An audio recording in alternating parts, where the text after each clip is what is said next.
Hello and welcome back to my channel. My name is Leela and I love to read queer, trans, and feminist literature. I'm here with my beautiful girlfriend Alessandra, and today we are going to be doing a 24-hour Yule readathon. It is December 21st, the winter solstice today, and it is 3 p.m. right now, basically already dark outside. It is the darkest night of the year, but we are together and we are gonna read and be cozy and celebrate the light returning. So we have some very exciting books for the TBRs, starting with Joy to the Girls. This is a She Gets the Girl novella, and I read She Gets the Girl when we were first falling in love, and I was feeling like all of my books, and this is something that I still encounter regularly, were like sad, dark, feminist theory that I love, but like can also be depressing. Right. And so at that time I was like, I just want to read something like fun and joyful where like girls fall in love with each other and live happily ever after. So that was when I picked up She Gets the Girl, and I loved it. I really enjoyed it. And I think it's so cute that that one has roller skates and then this one has ice skates. And these authors, Rachel Lippincott and Allison Derrick, are actually wives. So I feel like that gives them credibility to be writing lesbian romance. And I actually also just read their other Christmas book, which came out last year, Make My Wish Come True, and I thought that this was really fun and joyful and was like the movie Happiest Season, but as a book about teenagers, but like not about coming out. So I loved it very much. Then next I have Holly the Christmas Fairy. In our Halloween readathon, I read Trixie the Halloween Fairy, and I thought that was really fun and nostalgic for me because I grew up reading these books. So did you. It is a 3-in-1 special edition rainbow fairies. Wow, very shiny. And then I have Isadora Moon Makes Winter Magic, and I am so excited about this. I love the colors so much. Once again, Isadora Moon being my style icon with this so cozy pale pink and white theme, which is the inspiration for our Yule PJs as well. Thank you, Isadora Moon, I love you. And then finally I have Gwen and Art Are Not in Love by Lex Croucher. I am really excited about this because I love Lex Croucher. I grew up watching their videos when I was a teenager. To this day, I still use their vegan pancake recipe that I learned from their videos every single time I make pancakes. I have always loved Lex Croucher. I'm really excited that they have become an author, and this is one of their books. It is a sort of Arthurian retelling in which Arthur and Guinevere are in a lavender marriage and experiencing other romance around that, and I think it's going to be a really fun and cozy time. We're both also a devotee of the Mists of Avalon, so yes, I am looking forward to enjoying that Arthurian world. And then I did also bring out Plain Bad Heroines because I just feel like it's so cozy for the holiday time. It's like this beautiful, gorgeous book that you can just sink into. We have both read this before. I did get the audiobook, so if I'm inspired to do some puzzling later, I think that I will listen to this on audio because this is like such a joyful lesbian gothic tale. So matching Plain Bad Heroines a little bit, I have The Lamb selected for me by Leela, the Yule Fairy. And apparently this was too scary for Leela, but I, in the tradition of reading a really scary book like I did last time, which I ended up loving, I'm excited for this. I also love the berries and flowers, and it seems like a very like dark gothic fairy tale vibes, which I love. I think that'll be very cozy for you all for staying inside and experiencing the longest, darkest night of the year. In our Halloween readathon, I had gotten you Plant Baby, Eat the Ones You Love, thinking that it was going to be like a lighthearted fun time, but then it ended up being like literary horror, and you said it was like actually terrifying. Yeah. So I thought in that tradition I could get you another horror novel to read for the cozy holiday readathon. I love that. Thank you. And then the Yule Fairy did also bring you some presents. I have these beautiful, beautiful, beautiful presents, and I do have a guess as to what they are, but okay, open the bigger one first. I'm not gonna say what I guess yet. Oh my god, so pretty.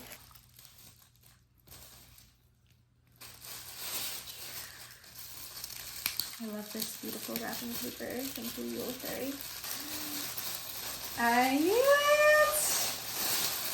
Oh my god, yes.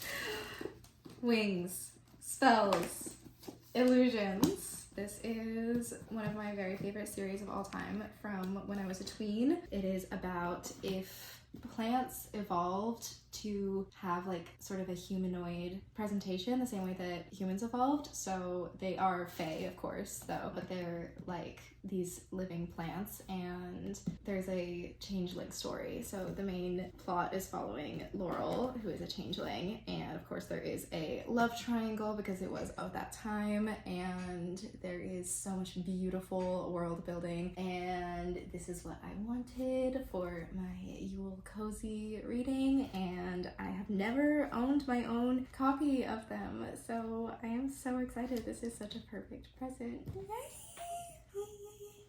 Another present. Oh my god. I guess I don't know what this one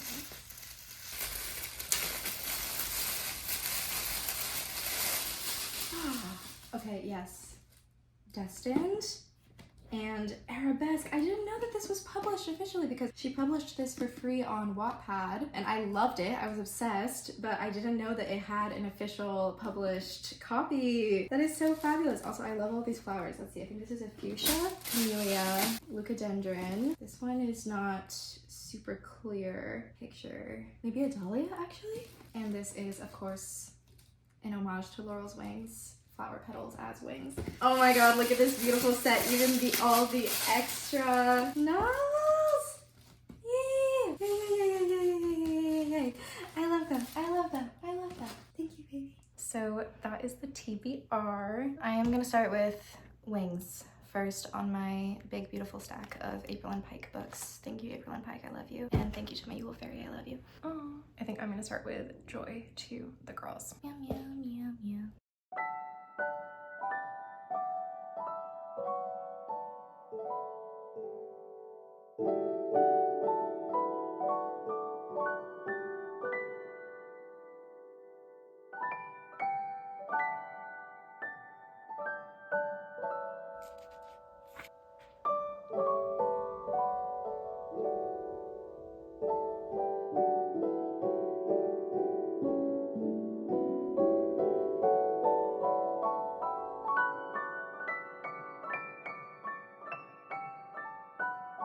Okay, reading update 1. I just finished Wings and I loved it. I would highly recommend to any fans of Twilight. In fact, Stephanie Meyer said a remarkable debut, and this was written in 2009. It's very 2009, which I love because nostalgic for me, and it's very much like kind of in the compelling style of Twilight, but a fairy story rather than a vampire story. And I honestly think it's very well written. I was impressed with the writing skill level, like reading it now with a more discerning eye. If I bring in some political critiques, I do think that like it actually kind of reminds me of like the Tumblr Purple Eyes Alexandra Genesis thing of her being a fairy, where like she's perfectly thin and only eats like Sprite and berries and is blonde, and those are part of like her like fairy beauty. And then I do think that like it's a little disturbing that the trolls, which are the enemy in this story, are like they're identified by essentially they're like visibly disabled. That wasn't the express like intention of it, I think, but it is just a little sad. But it is a very enchanting story. I honestly think that there are like themes of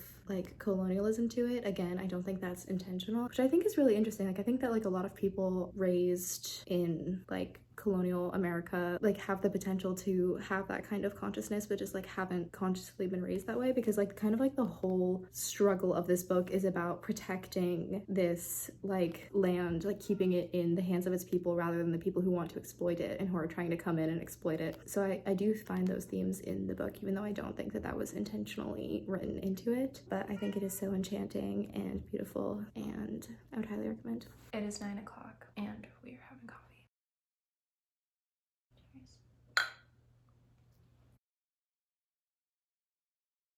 Okay, hi. It is 11 p.m. I have finished Joy to the Girls. I have been crying. I did love this book so much. I took some notes of what I wanted to talk about. First of all, I was obsessed that this book features many parallels to my experience. Like, I first read She Gets the Girl, as I mentioned, when Allie and I were first falling in love, which was 3 years ago when we were in college. And this book takes place when the protagonists are 3 years into their relationship. So I thought that was so cute. And also, the conflict in this book centers around around one of the characters doing an MFA program that takes her away from her hometown where she fell in love with her girlfriend, causing them to have to be long distance, which also was our story. So I couldn't believe that. I loved that representation of myself. What was also so cute is that this book not only is a sequel to She Gets the Girl, but is in the same universe as Make My Wish Come True, because they go to the same little Christmas town and meet some of the same characters and go to the same places, which is really sweet and fun, especially having just read Make My Wish Come True. Loved that. And also, speaking of lesbian extended universe, I love this so much. So the school that Molly wants to go to is the University of King's College London in England. And when she is meeting like students and faculty from her program, one of the professors is named Professor Doughton. And that, okay, so Rachel Lippincott, Alison Derrick, married lesbians writing romance novels together. Rose Ellen Dix and Rosie Spotton are iconic OG lesbian YouTubers from England who are married, and their married name, which they gave their children, is Doughton. So I feel like Professor Doughton was a reference to Rose and Rosie, and I love that so incredibly much. That really warmed my heart. I loved that so much. Speaking of, there was also a cute part where they were like teasing their friends who like throughout the story they like wanted to get together. Spoiler alert, they get together, and then they're teasing, they're like, I thought that we would have been married with a dog and 2 sweet baby girls before you got together. And that is so sweet because this story is based on the author's story, and they are now married with a dog and 2 sweet baby girls. So that is just so sweet. And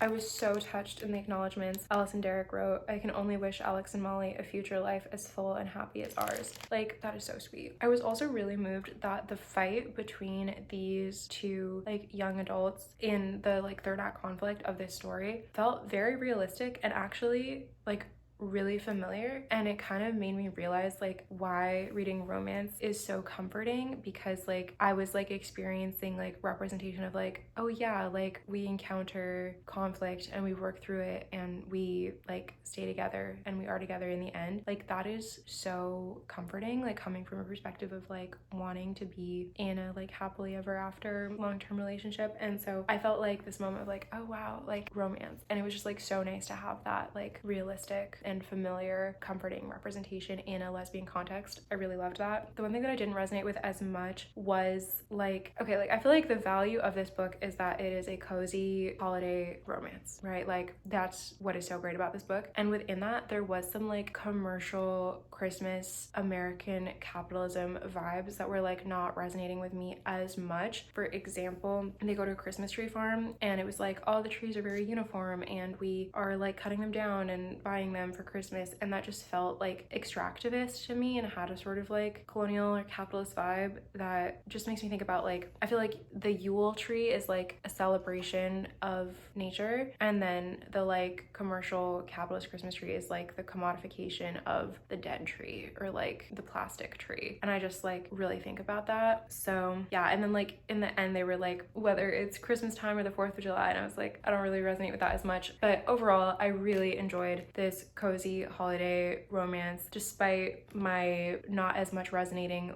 with capitalist Christmas on my, what did we call it, lesbian witch land back Yule celebration. And speaking of, in this book they have strawberry pancakes at the diner, which I'm obsessed with and inspired me to want to have strawberry pancakes for breakfast tomorrow. So we will see about that. Thank you to Rachel Lippincott and Alison Derrick for this lovely book. I really enjoyed it. And next, I believe I'm going to read Isadora Moon Makes Winter Magic. Yes!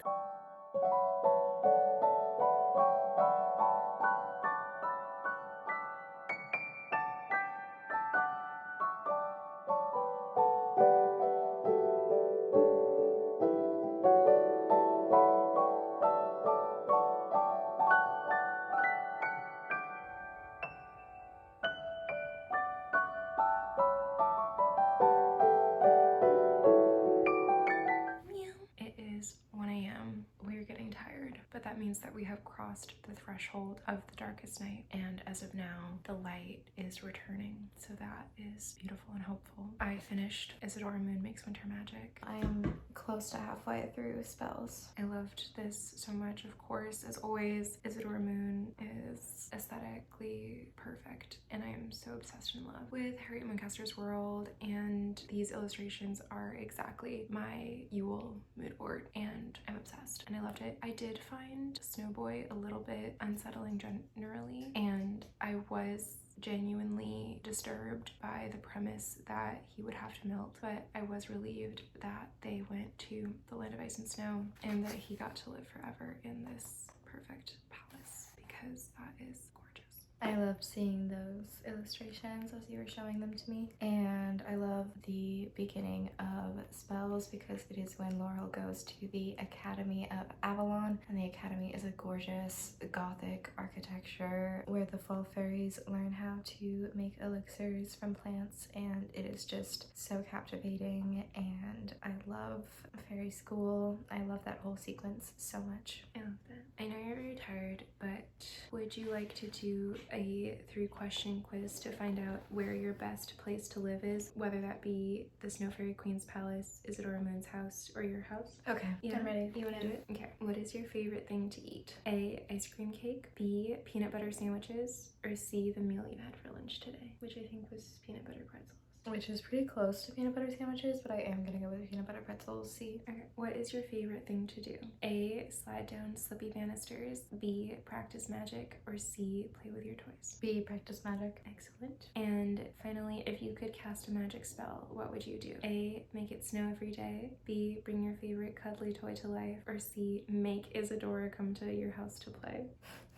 Well, I don't want to force Isadora to do anything, and my favorite cuddly toy is alive because that's my cat.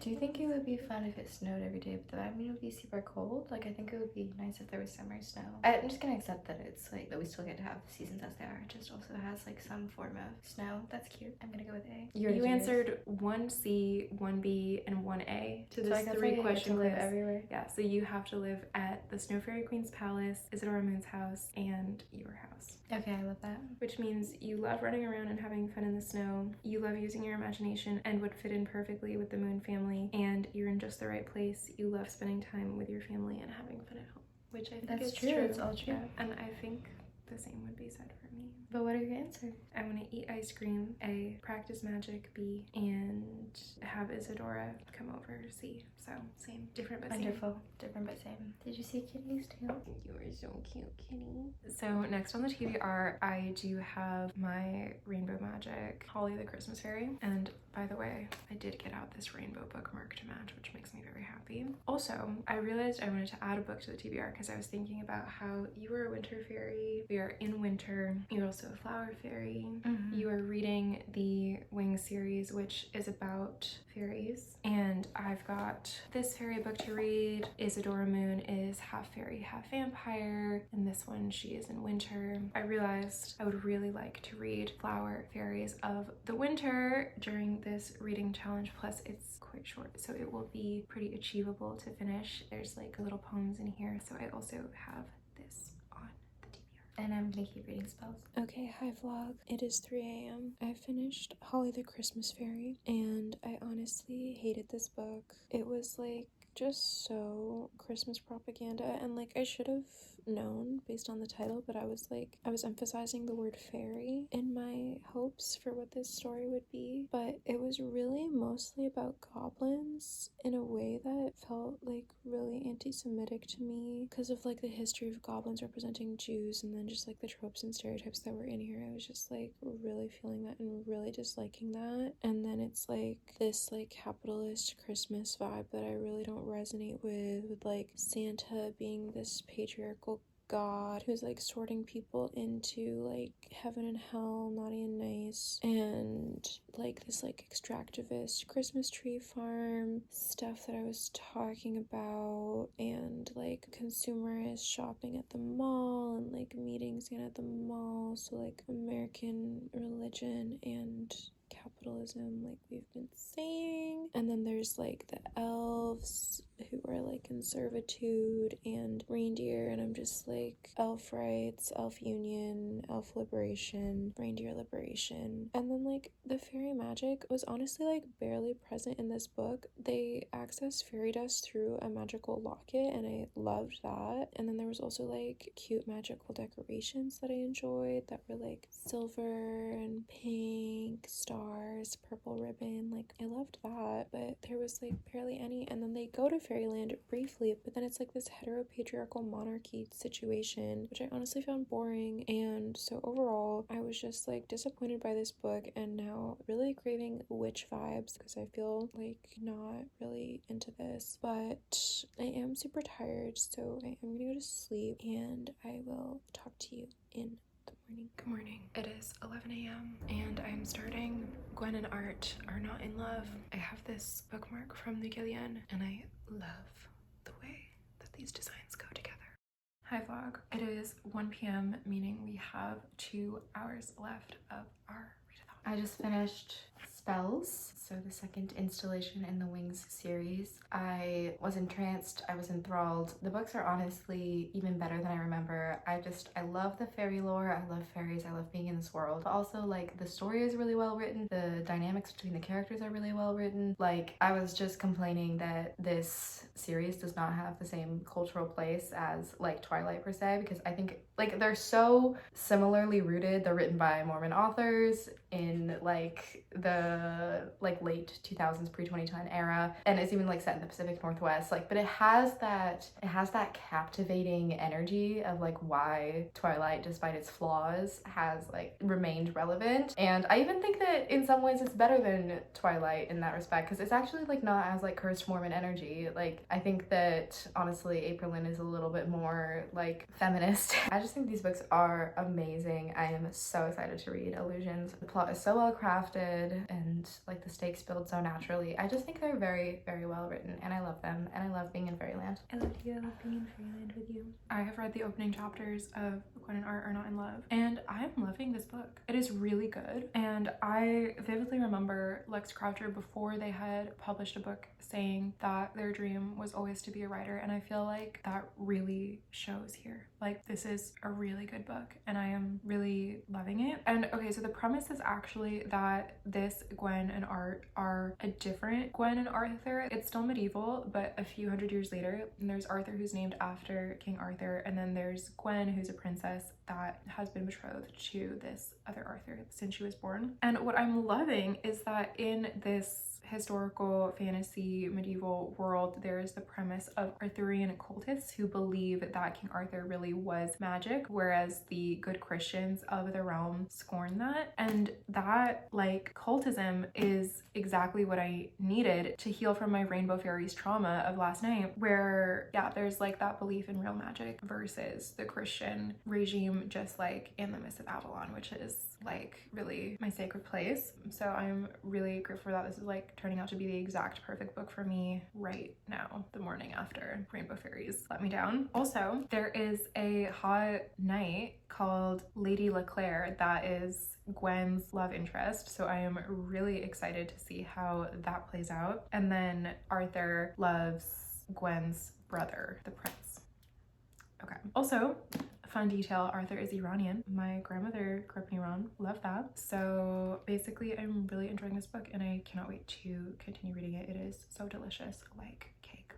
Okay, hi vlog. It is 3:30, meaning we have completed our reading challenge. I got to page 145 in Illusions, which means that, oh, hi Kitty. My final readathon update is I read Wings, Spells, and a third, close to a half of Illusions.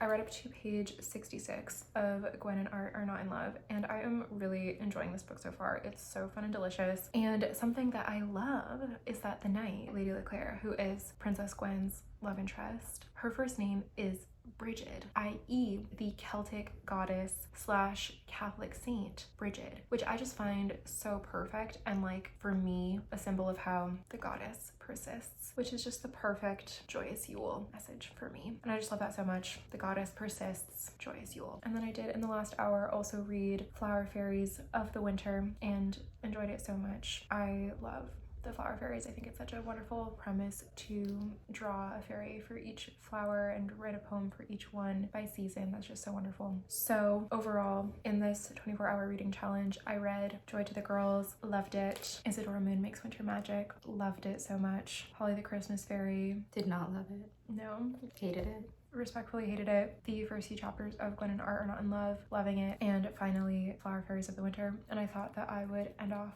the video by sharing with you my favorite poem from Flower Fairies of the Winter, which is the Song of the Snowdrop Fairy. Deep sleeps the winter, cold, wet, and gray. Surely all the world is dead. Spring is far away. Wait, the world shall waken. It is not dead, for lo, the fair maids of February stand in the snow. And that's you, my love, because you are born on Valentine's Day. Oh, thank you, my love. So that is the video. Thank you so much for watching. Joyous Yule. Joyous Yule. Don't forget to like and subscribe and comment what you are reading this Yule season. Bye.